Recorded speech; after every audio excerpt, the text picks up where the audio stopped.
دا ملګری تپوس کوي چې زمونږه موبایل ته پیسې راغلي وي، نو ما وی چې زه به د ملګرو نه تپوس وکم، معلومات به وکم. نو یو ورځ پس ما چې میسج وکړه بیا، نو هغه نمبر پکې بالکل نشته، نو موږ ته هیڅ پته نشته دا پیسې چا را لېږلي دي، د کوم ځای نه راغلي دي. نو د دې پیسو موږ څه حساب وکړو؟ نو جواب دا دی چې ظاهره خدا سي ده چې نه تاسو ته چا ویلي دي او نه تاسو چاته ویلو د دې پیسو د راتلو باره کې، نو دا به غلطۍ کې راغلی وي. اصل مالک چونکې معلوم نه دی، نو دا د لقطې په حکم کې دي. نو تاسو دومره پیسې صدقه ورکوي د اصل مالک نه، د اصل مالک د طرف نه د صدقې نیت وکړئ، نو ان شاء الله تعالی ستاسو ذمه به په دې باندې فارغه شي. دا ملګری تپوس کوي چې کله امام د یو رکن نه بل رکن ته منتقل کیږي نو الله اکبر وای. نو امام د پاره خدا الله اکبر ویل سنت دی، خو چې کوم مقتدیان دي د سره نو هغه د پاره د الله اکبر ویل سو حکم دی. نو جواب داده چې څنګه د امام د پاره الله اکبر ویل د انتقال په وخت کې دا سنت دی، دغه شانتی مقتدیان به چې د یو رکن نه بل رکن ته د امام په تابعدارۍ کې منتقل کیږي نو هغه به الله اکبر وی، او دا الله اکبر ویل دا هغه د پاره سنت دی. دا ملګری تپوس کوي چې انسان او دس وکي او بدن کې یو ځای سوځېدلې وي، د هغې نه اوبه را روانې شي، نو په دې اوبو سره او دس ماتیږي او که نه ماتیږي. او دویم دا چې دا اوبه کپړې سره ولګي نو دغه کپړه پریتیږي او که نه پریتیږي. نو جواب دا دی که چېرې دغه اوبه مسلسل را روانې وي او دته دومره ټیم نه میلاویږي چې دی په هغې کې 4 رکعاته فرض وکي او ټول ټیم کې دا اوبه دغه شانتي مسلسل راځي، نو بیا دا کس د شریعت په نظر کې معذور دی. بیا به دی او دس کوي او موز به کوي اگر که د هغې ځای نه اوبه راځي. او که چېرې اوبه وقفې سر راځي، مسلسل نه راځي او دته پکې دومره ټیم میلاویدی شي چې دی پکې فرض موز کولی شي، نو بیا په دغې اوبو راوتو سره به د او دس ماتیږي او کپړې په دې سره به پلیتیږي. دا ملګری تپوس کوي چې یو جنۍ ده، هغه د تره زوی له ورکړې ده، خو دغې تره زوی د دې جنۍ مور پایس کلی دي، او د دغې جنۍ مور وایي چې دې ماشوم جړل او ما دې سینې ته واچو. هغه وخت کې د دغې ښځې یو لور وه د 1 میاشتې، نو دې ما سینې ته اچولی دی، خو ما ته پته نشته چې د پایس کلی دي او که نه دي سکلي. نو آیا د دې هلک او د دې جنۍ په خپل میس کې نکاح کیږي او که نه کیږي؟ نو جواب دا دی چې کله د دغې زنانه د 1 میاشتې لور موجود وه، نو د دې په ظاهره کې مطلب دا دی چې د دې زنانه په سینه کې پای وو.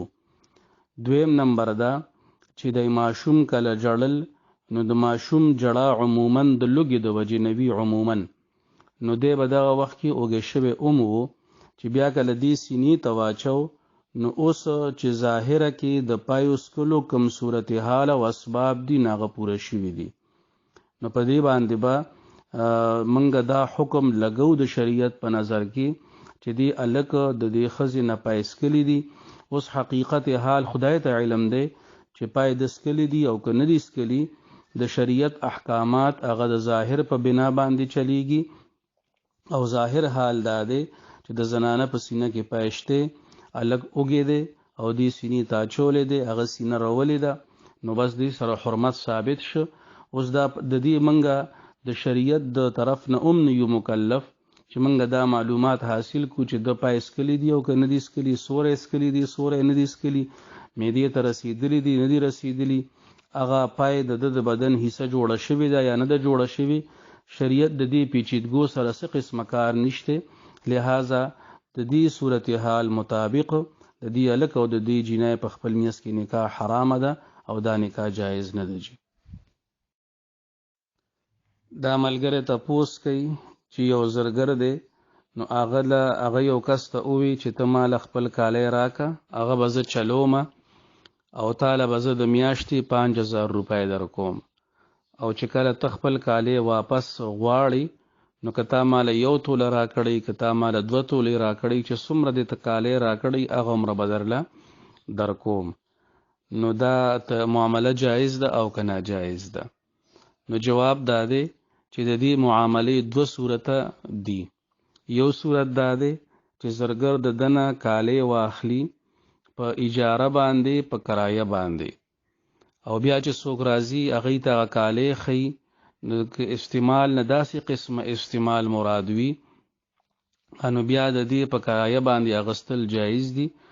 د دپاره 50,000 روپۍ د ګاک له ورکول او ګاک دپاره اغستل هم جایز دي، او چې کله ګاک مطالبه وکړي نو بیا به ورله دی خپل کالی واپس کی. دا صورت هغه صورت دی چې په دې کې د ده کالی بعینه موجود دی او دته هم خپل کالی واپس کیږي. دویم صورت دا دی چې زرګر له دی کالی ورکی او زرګر هغه کالی ویلی کی او یا چې کم دی نو خرڅ کی او دله د هغې متبادل بل کالی ورکی. نو په دې صورت کې چون کې دغه کالی زرګر ختم کو نو دې ته په عربی کې استهلاک عین ویلی شي، چې هغه عین د کالی ختم شو نو دا د قرض حکم ته واړېده، ځکه چې اوس دته کم کالی واپس به ملاویږي دی ګاک ته، نو بعینه خپل کالی به ورته نه ملاویږي بلکې د خپل کالی مثل به ورته ملاویږي. او کله چې سړی د خپل ورکړی شوي سیز مثل اخلي عین نالی نو دې ته په شریعت کې د قرض والا معامله ویلی شي. نو بیا دا کالی زرګر له قرض ورکړی دی، نو چې قرض یې ورکړی دی نو په قرض باندې نفع اغستل بیا دا سود کې راځي. نو په دې صورت کې بیا د لپاره 50,000 روپۍ اغستل جایز نه دی. دا ملګری تپوس کوي چې مونږه چې کله ډوډۍ وخورو نو عموما دا دعا وایو: الحمد لله الذي اطعمنا وسقانا وجعلنا من المسلمین. نو یو کس مونږ ته ووی چې دا وجعلنا من المسلمین نه دی، وجعلنا مسلمین دی، او دا من پکې نشته، من المسلمین دا غلط دی. نو د دې څه حکم دی؟ جواب دا دی چې په احادیثو کې دواړه قسمه دعاګانې راغلي دي، وجعلنا من المسلمین وجعلنا مسلمین. نو څنګه زه تاسو ته د کلیپ پسې حوالی درلیږم، شاه ولی الله رحمت الله علیه حجت الله البالغه کې دا دعا راوړې ده، وجعلنا من المسلمین. دغه شانتي علامه سندی رحمت الله علیه د ابن ماجه په حاشیه باندې دا دعا نقل کړې ده، وجعلنا من المسلمین. نو چې کوم یو شی ثابت دی نو د هغې نه انکار کول دا صحیح نه دي. او دویم نمبر دا چې دې ته غلط ویل د سمج نه بالاتر خبره ده، ځکه چې په معنا کې په نحوې په لحاظ سره په دې کې هېڅ فرق نه راځي. نو دې ته غلط ویل بهرحال زموږ سمج کې نه راځي، چا ورته ویلي نو خدای به د هغې نه عالم وي، خو لیکن ثبوت د دواړه قسمه دعاګانو شته. نو که څوک وجعلنا مسلمین وی نو څه حرج پکې نشته، خو لیکن وجعلنا من المسلمین باندې رد کول او هغې ته غلط ویل دا صحیح نه دی. دا ملګری تپوس کوي چې د مهر کم از کم مقدار څومره دی؟ که د یو سړي د 2000 روپو وس نه وي نو هغه به څومره مهر اږدي او دا مهر مخکې څومره و اوس څومره دی؟ نو جواب دا دی چې د مهر کم از کم مقدار هغه 2 تولې او 9 ماشې هغه سپین زر دي. نو تاسو مارکیټ کې تپوس وکئ چې د سپینو زرو توله په څو ده، او بیا د 2 تولو او د 9 ماشو قیمت معلوم کئ. نو دا کم از کم مهر دی، د دې نه کم مهر کې خودل دا جایز نه دی. که د یو سړي د 2000 وس نه وي نو هغه به دوره مهر اږدي، که د دې نه کم مهر چا کې خود نو دغه مهر دا نه دی جایز. دویمه خبره دا ده چې مهر کچری د نکاح په وخت کې دا شرط لګولې وي چې مهر به فوري طور ادا کول شي، نو بیا په لومړۍ شپه کې د ملاقات نه مخکې دا ورکول ضروری دي، ځکه چې دې ته مهر معجل وي. او کنه د نکاح په وخت کې دا شرط نه وي لګول شوی، لکه څنګه چې زمونږ عام نکاحونه کیږي نو په هغې کې د واده په لومړۍ شپه مهر که سړی ورکي نو دا ډیره بهتره خبره ده او د ذمې د فراغت خبره ده، او د ذمه به فارغه شي خو لیکن کچاور نک دغه شپه باندې مہر نو نکاح صحیح ده، ښځې سره تعلقات هم صحیح دي. البته دغه مہر د په ذمه باندې قرض دی، زر تر زره د ورکولو کوشش پکار دی.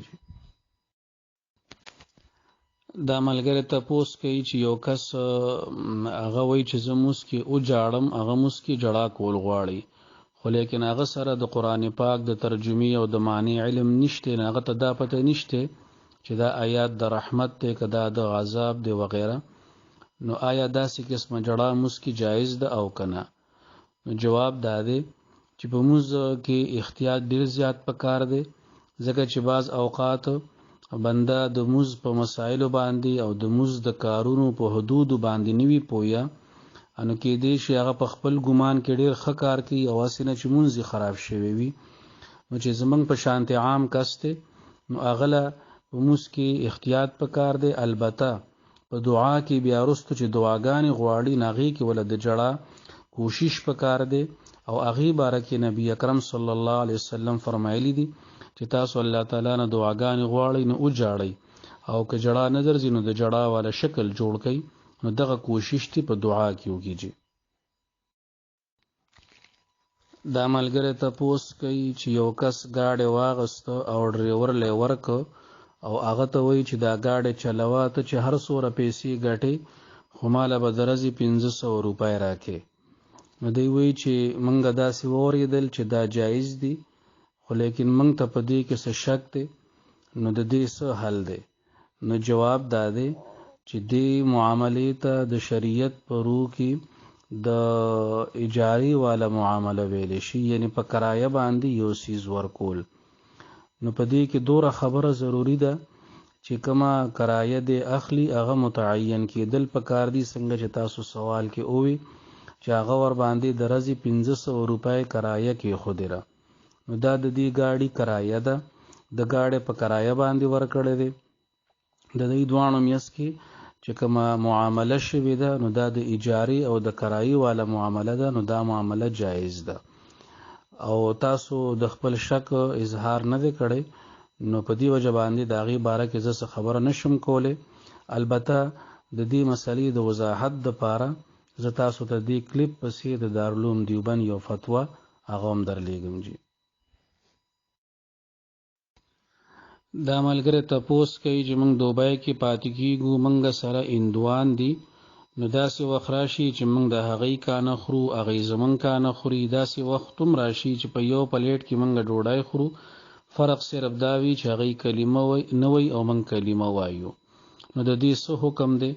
نو جواب دا دی چې غیر مسلم خلقو سره د زړه محبت ساتل او دومره زیات تعلقات ساتل چې هغه قلبي میلان او د قلبي د زړه مینې ته رسي، نو دا خو جایز نه دي. البته د ضرورت په وخت کې که تاسو په هغې باندې ډوډۍ خوروئ نو په دې کې څه حرج نشته. هغې که تاسو سره په یو پلیټ باندې ډوډۍ خوري کانه پینه ستاسو وي نو په دې کې هم څه حرج نشته، په شرط د دې چې هغې پاک وي. پاک مطلب دا چې په هغې باندې ظاهري څه ګندګي او نجاست نه وي.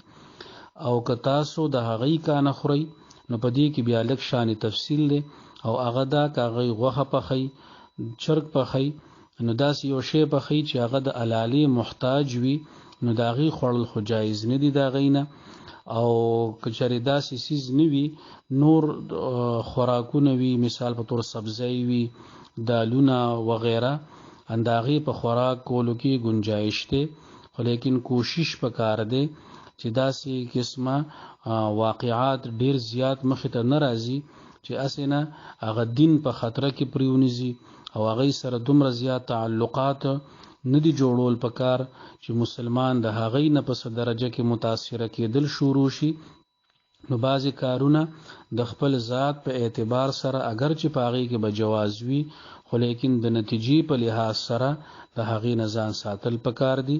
نو تاسو که داسې ضرورت وي نو بعض اوقاتو کې د دغې خبرو گنجایش دی په دغه تفصیل مطابق، خو لیکن دین روټین جوړول نه دي پکار. جی دا ملګری تپوس کوي چې تر اوسه پورې منګه چې به کله ډوډۍ شروع کوله نو دا دعا به ویله بسم الله وعلى برکت الله، نو ما یو کتاب کې وی ولیدل چې دا دعا داسې نه ده بلکې بسم الله و برکت الله ده او دا علا پکې نشته. نو د دې باره کې تپوس کوي. نو جواب دا دی چې د احادیثو په کتابونو کې دواړه طریقې سره دا دعا راغلې ده. بسم الله وعلى برکت الله ثابت ده او بسم الله وبرکت الله ثابت ده. نو دواړه طریقه باندې ویل جایز دي. په دواړو ویلو کې هیڅ قسمه حرج نشته جی. او دې کلیپ پسې زه تاسو ته د بن روټاون یو فتوا درلېږم په هغې کې هغې تحریري طور د دې خبرې ثبوت کړی دی چې دا دواړه قسمه دا دعا ثابت ده جی. دا ملګری تپوس کوي چې یو کس امام سره مونځ کو، یو رکعت نیمتې تلی و، نو چې کله امام سلام ګرځو نو د په غلطۍ کې سلام وګرځو، نو په ده باندې سجده سهو شته او که نشته؟ نو جواب دا دی که چېرې د امام نه مخکې سلام ګرځولی وي یا امام سره متصل سلام ګرځولی وي نو بیا خو په ده باندې سجده سهو نشته. او که چېرې امام د سلام ګرځولو نه پس اگر چې لږ ساعت ولې نه وي د سلام ګرځولی وي نو بیا په ده باندې سجده سهو لازم ده جي. دا ملګری تپوس کوي چې زمونږ رشته دار دي او د هغوی ټول رزق د حرامو نه دی، نو موږ ورسره رشتې هم شوي دي، نو هغوی کره موږ ځو او خوراک څښاک کوو، نو که نه ځو نو بیا هم نه کېږي، او که ځو او دغه خوراک کوو نو بیا هم مسله ده. نو د دې دپاره که داسې شریعت کې څه هیله وي چې موږ د دې ګناه نه بچ شو، نو جواب دا دی چې تاسو اندازه ولګوئ چې تاسو هغوی کره ځئ، د چای ټیم وي، د ډوډۍ ټیم وي، نو تاسو یو مختاط غوندې اندازه ولګوئ چې تقریبا تاسو هلته خوراک کوئ، په هغې باندې به څومره خرچه راځي. نو د هغې خرچې مطابق ځان سره یو تحفه والی، که هغه کپړې وي، که هغه مټیایي وي، که هغه یو بل شی وي چې کوم هغه مناسب وي، نو هغه تاسو هغوی له ورکئ او دا نیت وکئ چې دا کم خوراک موږ خورو نو چونکې موږ دی تر دې دا عوض ورسو، نو دا موږ د خپلو پیسو نه خورو، نو انشاءالله تعالی د حرامو د خوړو د وبال نه به بچیږي. دا ملګری تپوس کوي که موږ دا سپری یوز کوو چې په کوم کې الکوهل ملاو وي نو د دې استعمالول جایز دي او که ناجایز دي؟ نو جواب دا دی چې هغه الکوهل چې کوم د کجوري، انګورو، چواري او د اوسکو نه جوړ شوي وي نو هغه الکوهل هغه د شرابو په شانتي پلیت دي او د هغې معمولی مقدار استعمالول هغه کپړې پلیتوي. خو لیکن نن سبا چې کوم عام فرفیوم دي نو په دې کې عموما د سبزو، د ګني او د آلو او د پټرولو نه چې کوم الکوهل جوړ کړی شوي دي نو هغه استعمالیږي. نو په دې وجه باندې مفتیانو حضراتو د دې د استعمال اجازت ورکړی دی جی. دا ملګری تپوس کوي چې د حج په موقع باندې په اختر په ورځ باندې غټ شیطان ویشتلی شي، بیا په دویمه او په درېیمه ورځ باندې درې واړه شیطانان ویشتلی شي. نو دی دا تپوس کوي چې دا صرف د اختر په ورځ باندې شیطان ویشتل دا واجب دي او که دا په دویمه او په درېیمه ورځ باندې درې واړه شیطانان ویشتل دا هم واجب دي؟ نو جواب دا دی چې درې واړه ورځ باندې شیطانان ویشتل دا مستقل واجب دي. د اختر په ورځ باندې شیطان ویشتل دا مستقل واجب دی، او د اختر په دویمه ورځ باندې درې واړه شیطانان ویشتل دا مستقل د وجوب حکم لري، او دغه رنګې په درېیمه ورځ باندې شیطانان ویشتل دا مستقل واجب دی. دا ملګری تپوس کوي چې زمونږ کور واله وو نو هغې ته څه مسله راغلې وه چې په هغې کې د هغې د خپو شلیدو خطره وه او د اپریشن مسله وه. نو هغې داسې منښته وکړه که زما خپې شلې نه شوې او زه د اپریشن نه بچ شم نو زه به 6 روجې نیسم. اوس د خدای کړه داسې و چې هغه خپې شلې شوې او اپریشن وشو، نو دی به دا روجې نیسي او که نه نیسي؟ نو جواب دا دی چې الله تعالی دې هغوی له صحت ورکړي سره د ټولو مریضانو، او الله تعالی قادر دی چې د دې شلیدو نه پس هم الله تعالی خپې دوباره ښې کولی شي. الله تعالی دې ټولو مریضانو سره دی له صحت ورکړي. په کومې پورې چې د مسلې تعلق دی نو په ده باندې په دغې زنانه باندې دا 6 روژې نیسل لازمي نه دي، ځکه چې هغې کوم شرط لګولی او نو هغه شرط موجود نشه. دا خو غریبه شله هم شوه، اپریشن هم شه، نو په دې باندې دغه روژې نیسل لازمي نه دي. دا ملګری تپوس کوي چې مونږه رور له رشته کوو، نو زمونږ د پلار د تره زوی دی، نو د هغه لور ده، نو زمونږ د مو دا خواهش دی چې دغه جنۍ ورله وکړو، خو لیکن د هغې کاروبار د پوډرو دی او د هغې رزق مکمل طور حرام دی، نو موږ له څه کول پکار دي؟ نو جواب دا دی چې دا رشته صرف نه وي بلکې بیا وروستو تګ راتګ هم وي. تاسو به هغې کره ځئ، هلته به خامخا څه خوراک څښاک کوئ او ډېر تعلقات جوړ شي په دې رشتو سره. نو کوشش وکړئ چې داسې ځایونو کې خپل رشتې وشي، داسې ځایونو کې خپل تعلقات جوړ شي چې کم از کم د رزق دا مسله خو پکې لږه اسانه شي. نو چونکې د هغې رزق تاسو وایي مکمل طور حرام دی، نو بهتره به دا وي چې د دې متبادل بل ځای تاسو کوشش وکړئ. دا ملګری تپوس کوي چې د یو کس برید دومره لوی دی چې د اودس په دوران کې د هغه بریتو د ویښتو چې کوم ویښت دی یعنی سرمنده د شونډې نه هغې ته اوبه نه رسي، نو د داسې کس اودس کیږي او که نه کیږي؟ نو جواب دا دی چې دومره لوی برید پرېښودل دا د حدیث نه خلاف دي او مکروه دي، لیکن که چېرې د اودس په موقع باندې دغه ویښته لوانده شي نو اودس یې کیږي. جي زه تاسو ته دې کلیپ پسې د فتاوا ریاض العلوم نه یو فتوا هم درلیږم چې هغې کې هغې حوالې سره دغه خبره کړې ده چې داسې کس اودس کیږي. دا ملګری تپوس کوي چې د کرونا د وجې نه 10 میاشتې جماعتونه بند و، اوس جماعتونه کلاو شوي دي، خو 2 میټره فاصله کې مونځ کوونکي ودرئ. نو د جمعې په ورځ باندې د جمعې په مونځ کې د رش د وجې نه مونږه روډونو کې ولاړو د امام نه ډېره فاصله کې، او لوډ سپیکر هم ممنوع دی، او د حکومت د قانون د یرې نه چا تکبیر هم نشو ویلی. نو مونږ ته د امام د حالت هېڅ پته نه لګېده، کېدی شي چې هغه سجده کې و مونږ په رکوع کې و، او نو چې دا مونځ وشو او که ونه شو. او دویم نمبر دی دا تپوس کوي چې زمونږ دپاره په داسې حالاتو کې څه حکم دی؟ دې مونځ له مونږه ورځو او که نه ورځو؟ نو جواب دا دی چې دا تاسو کوم صورتحال ووي د جمعې د مونځ، نو چې په هغې کې تاسو ووي چې امام به په سجده کې و مونږ به لا نوتلي، او چې امام به سجدې نه پاسېدو نو مونږ به سجدې له لاړو. نو داسې قسمه صورتحال کې احتیاط تقاضا دا ده چې تاسو د جمعې مونځ کم کړی دی، نو د دغې د ماسپښین مونځ قضا وکئ. د جمعې مونځ قضا خو نه وي، خو د ماسپښین 4 رکعاته فرض قضا مونځ وکئ. او آینده دپاره چونکې د جمعې ورځ دا یو مونځ وي، نو هفته کې د جمعې یو پیره مونځ راځي، نو تاسو کوشش کوئ چې وختي لاړ شئ او داسې ځای کې ځان له ځای وګورئ، ځان له ځای لاندې کئ چې تاسو ته د امام آواز را رسي، یا تاسو د امام د نقل و حرکت نه خبرداره کیږي چې د جمعې دا مونځ په صحیح طریقه باندې ادا شي.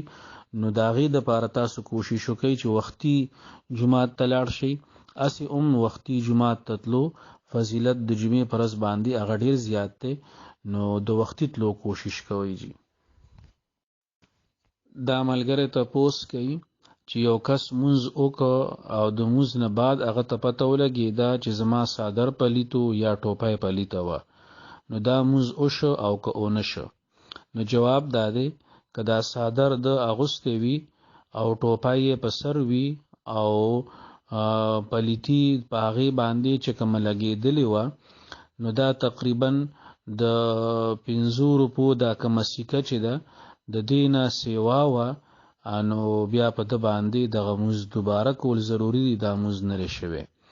کله چې پلیتی هغه دغه شانتي د 1 درهم نه سیوا وي، نو هغه زمانه کې چې کوم 1 درهم و انداغې مقدار دوره دی لکه چې بنده تلی کلاو کی او په هغې کې اوبه واچوي، نو په سور ځای کې چې اوبه ودرېږي تلې کلاوي او په سور ځای کې اوبه ودرېدي نو دا د 1 درهم مقدار دی. نو د دینه چې کله پلیتی سی واشي نو دې کپړو سره موز نه کیږي او که چا کړی وي نو دغه موز به دوباره کیږي. دا ملګری تپوس کوي چې یو کس منښت وکي او بیا منښت د ذهن نه وځي یعنی یې راشي نو د دې څه طریقه ده؟ نو جواب دا دی چې په کم کار باندې د خپل منښت کړی ده که چېرې هغه کار وشو نو بیا د دې په خپل ذهن باندې زور واچي چې ما څه شی منلی و نو چېرې د غالب ګمان کم طرف ته لاړه نو په هغې باندې د عمل وکي. دا یې طریقه ده. جي دا ملګری تپوس کوي چې زمونږ په کلي کې دا رواج شروع شوی دی چې ګجران ولګي نو یو کس ته ووایي چې مونږ له مال پکار دی یعنی څاروي پکار دی نو هغه کس ولګي د له پیسې نه ورکوي پنجاب ته په خپله لاړ شي هلته څاروي والي مثال په طور باندې د 12 لکو روپو څاروي هغه راوستل نو دلته په هغه ګجر باندې خرڅ کی په 14 لکه روپۍ باندې څه پیسې نغدي والي څه پیسې 80,000 وغیره دا د میاشتې قسط کی دي نو اغستی په 12 لکه روپۍ وي او خرڅي یې په هغه باندې په 14 لکه روپۍ نو د دې څه حکم دی؟ نو جواب دا دی چې د دې کاروبار صحیح طریقه دا ده چې یو کس لاړ پنجاب ته او هغه الته څاروي واغستل او هغه په خپل ریسک باندې هغه څاروي را روان کړل د پنجاب نه. خدای مکه کلاره کې دا ګاډی اکسیډنټ شو یا یو څاروی ضایع شو یا هر څه نقصان چې وشو نو دا نقصان به د مالک وي دا به دغه ګجر نه وي چې چاله د څاروي را روان کړي دي. نو که طریقه داسې وي نو بیا په دې څاروو باندې ګټه کول دا جایز دي. د دې مثال به داسې شي لکه خلق د بهر ملک نه یا د مال راوغواړي یا یو دکاندار دی هغه د بل خار نه مال راړي په دکان کې کیدی په یو کس باندې خرڅي نو هغه خپل ګټه پاغي کې خودي شي. نو دغه چې کوم څاروي د اغستري مالک نو دا چې د په زمان کې او د په تاوان کې او د په رزق کې را روان دي نو په دې بنیاد باندې کده پاغي کې ګټه کوي نو په دې ګټه کولو کې څه حرج او نقصان نشته. جی دا ملګری تپوس کوي چې یو کس په سفر باندې روان وي او خپل ځای ته ورسی نو دی به الته سفرانه موس کوي او که پوره موس بکوي. نو جواب داده چې ستاسو د خپل ځای نه مراد څه دی؟ که د خپل ځای نه مراد خپل کلی وي خپل کور وي خپل وطن وي نو الته خو بنده مقیم حسابيږي هغه خو ستاسو اصل ځای دی نو الته به تاسو پوره موس کوي. او که د خپل ځای نه مراد ستاسو منزل مقصود وي مثال په تور د سوابای یو کس ته هغه کراچۍ ته ځي لاهور ته ځي پیښور ته ځي نو هغه نه ستاسو مراد خپل ځای دی نو الته که تاسو ورسېدی او تاسو الته کې د 15 ورځې نه کم د پاتې کېدو اراده وي نو تاسو به الته کې سفرانه مسکوي او که الته کې تاسو د 15 ورځې نه سیوا د پاتې کېدو نیت او اراده وي نو بیا به تاسو الته کې پوره مسکوي. دا ملګری تپوس کوي که چېرې منګه سفرانه منځوي او زمونږ خیال نوي منګه پوره منځو کو نو د دې بس حساب کتابي څه ګناه شته او که نشته؟ نو جواب داده چې زمونږه د امام ابو حنیفه رحمت الله علیه په نسبت باندې د مسافر د پاره 2 رکعات منځ دی نو چې د در پاره 2 رکعات منځ شوند د 2 رکعات پسې چې کومه قاعده ده نو دا فرض ده. نو کچري یو مسافر سړی په هیره باندې یا په غلطۍ کې د 2 په ځای باندې 4 رکعات منځ کې په سفر کې نو که دا اخیرنۍ قاعده د منځنۍ قاعده یې کړی وي 2 رکعات پسې نو فرایض د پوره شي دي دا 2 رکعات فرض شو دا 2 رکعات به وسره نفل شي. او که 2 رکعات پسې ناسته نو کړي بعضی وخت کې د بندنه 2 رکعات پسې ناسته یې رشي نو اخره کې سجده سهو کی نو که په دې طریقه باندې 4 رکعات کړي وي چې 2 رکعات پسې ناسته نوي کړي سفرانه مسکی نو دا موز نه شوی دا به دوباره کوي. دا ملګری تپوس کوي چې زه دوبۍ کې کار کوم او زمونږ چې کوم ځای کې دیره ده، نو مونږ د هغې نه تقریبا 150 نوالی تر 160 کیلومیټر پورې فاصله وو، او کله روزانه کار لزو، کله هفته الته د کار ځای کې تیرو. نو مونږ به سفرانه مونځ کم ځای کې کوو، خپله دیره کې به سفرانه مونځ کوو، او چې کم ځای کې مونږ کار کوو نو ګنې الته به سفرانه مونځ کوو. نو جواب دا دی چې کم ځای کې د یو انسان مستقل رهایش وي، که هغه په خپل وطن کې وي که هغه په پردیس کې وي، نو دغه خپل وطن چې وي نو دې ته خو وطن اصلي ویلی شي، او چې کوم ځای کې ستاسو دیره ده، ستاسو سامان پروت دی، ستاسو رهایش دی، نو هغه ستاسو وطن اقامت دی. هلته به تاسو پوره مونځ کوئ، او که تاسو د هغې ځای نه کار لځئ، که روزانه ځئ، که هفتې دپاره ځئ، خو تاسو به د 15 ورځو نه کم وخت دپاره ځئ، نو تاسو به هلته سفرانه مونځ کوئ. نو که تاسو د خپلې دیرې نه روزانه 150 کیلومیټر فاصله تقریبا ووئ، نو تا چونکې د 78 کیلومیټر نه سیوا ده، نو تاسو به هلته سفرانه مونځ کوئ. خوا تاسو ټول کال ولې په دغه طریقه باندې سفرانه مونځ ولې ونه کوئ؟ نو دې کې دا ضروری ده چې تاسو د خپل جای اقامت چې کوم جای رهایش دی، د رهایش د پاتې کېدو ځای دی، د هغې نه تاسو د سفر په موده باندې بهر وځئ، نو تاسو به سفرانه مونځ کوئ. جی دا ملګری تپوس کوي چې بعضې خلق چې څنګه مونځ وکړي نو په سجده باندې پریوزي، نو د دې څه حکم دی؟